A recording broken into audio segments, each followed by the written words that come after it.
All right. Good day, ladies and gentlemen. Thank you for joining me on this great episode of your favorite political talk show, The Truth with Ben Jokes. Now, from the presidential election campaigns last year, it was crystal clear that Peter Obi was the one who had the kind of ideas that the country needed to stabilize and begin to make progress after 8 disastrous years of the APC. But Nigeria happened, and then TINUBU came in with his own pattern of governance, which is completely different from OBI's.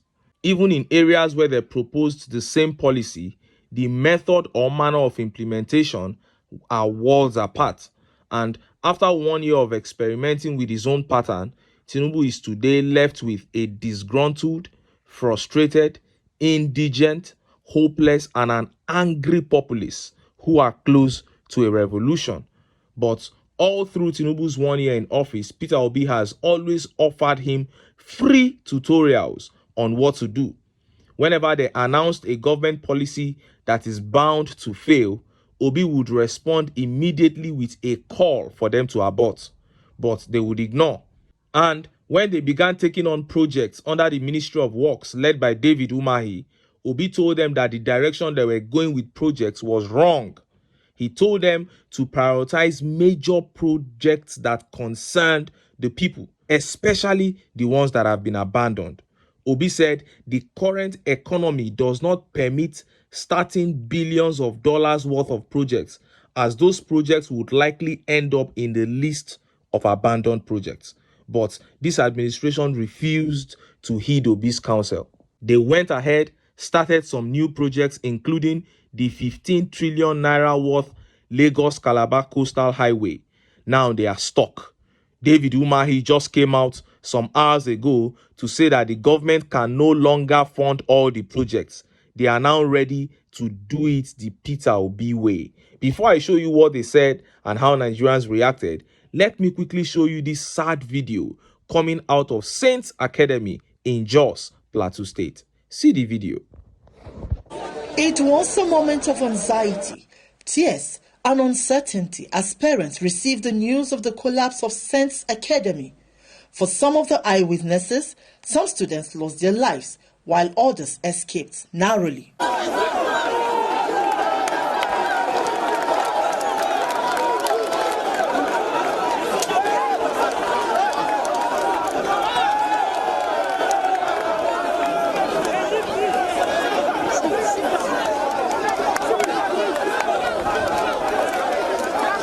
Security agents and rescue teams had a hard time controlling the crowd who gathered at the site of the collapse.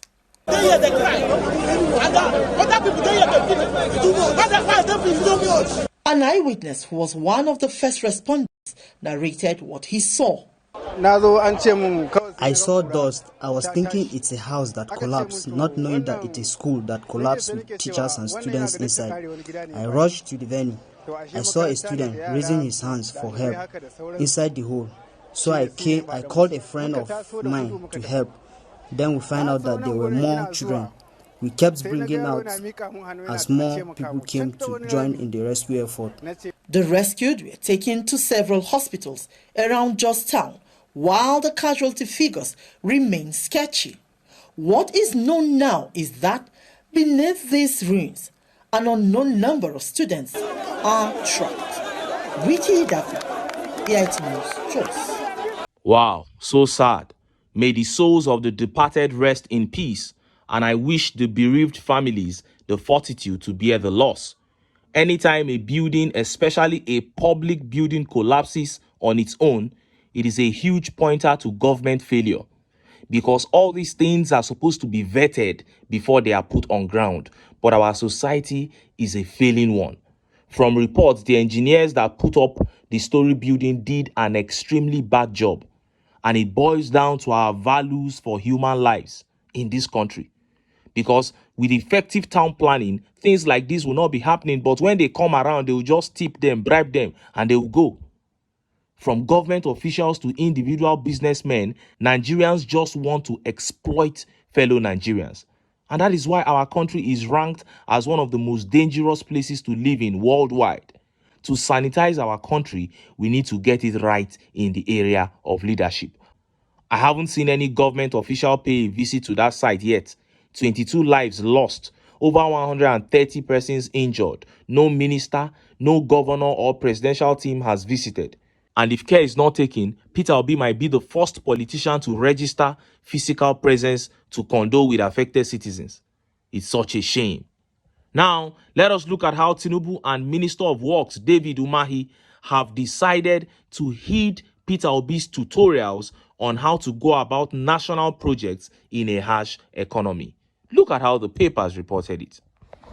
FG can no longer fund all ongoing road projects, UMAHI.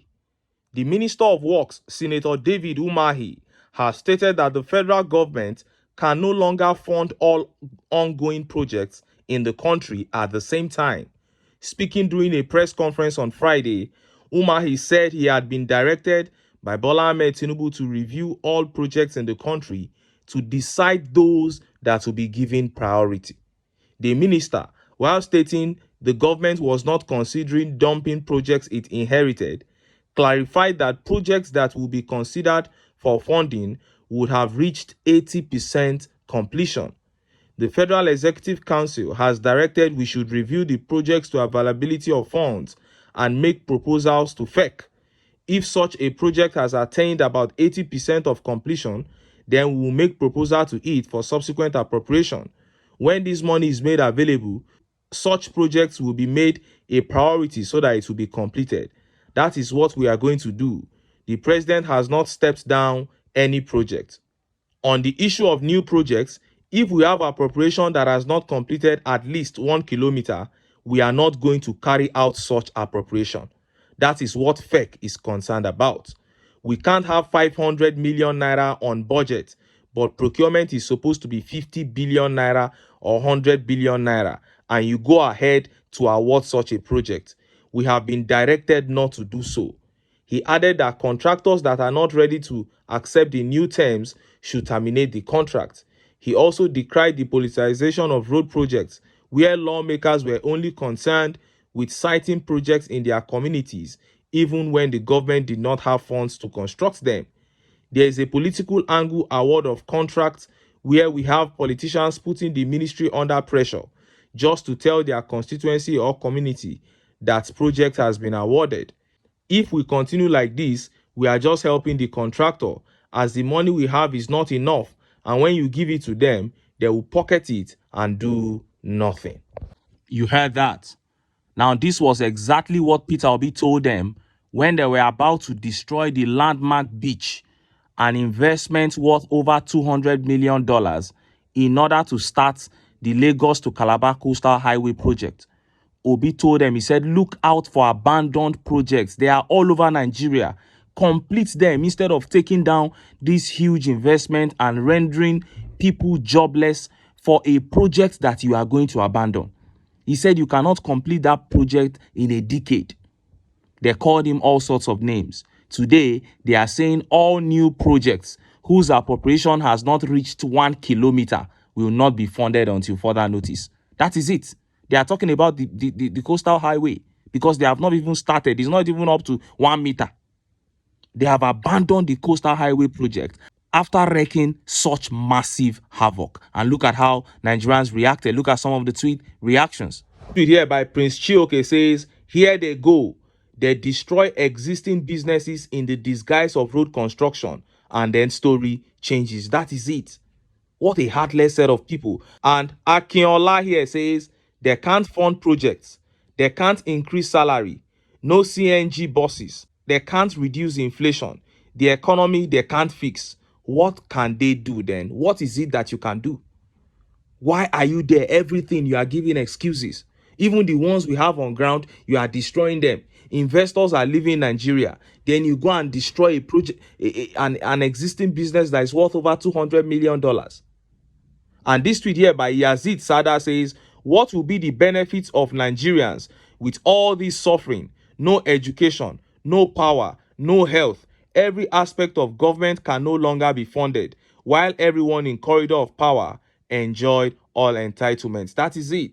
And Emmanuel here says, Peter Obi has been vindicated again because he said they are about to embark on a project they will never finish, but their political thugs started insulting him. That is it.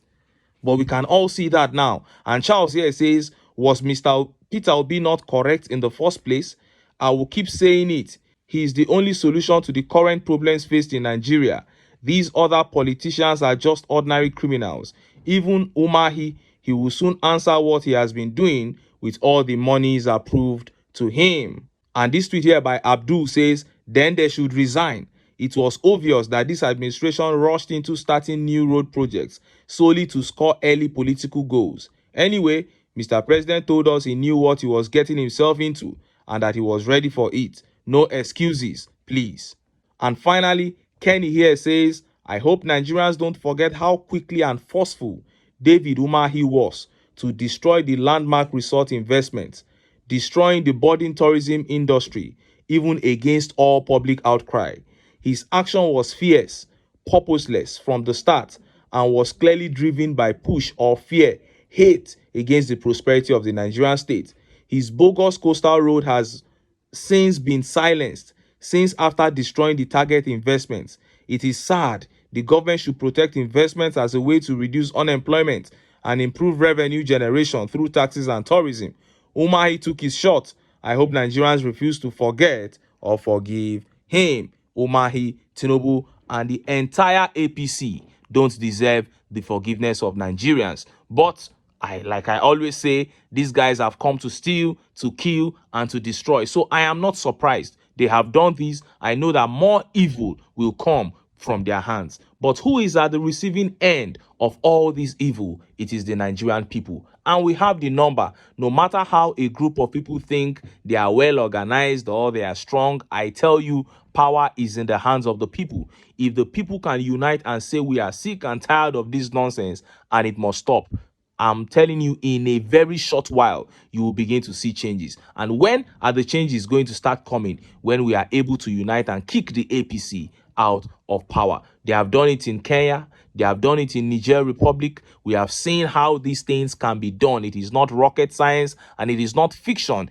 It is doable. And that's why we keep telling Nigerians to rise up and take their country back. But until then, make I still enter town. Make I go get some ogbonge political news wey una go like. Why? Because na because of una na I dey here. So don't go away. Don't go.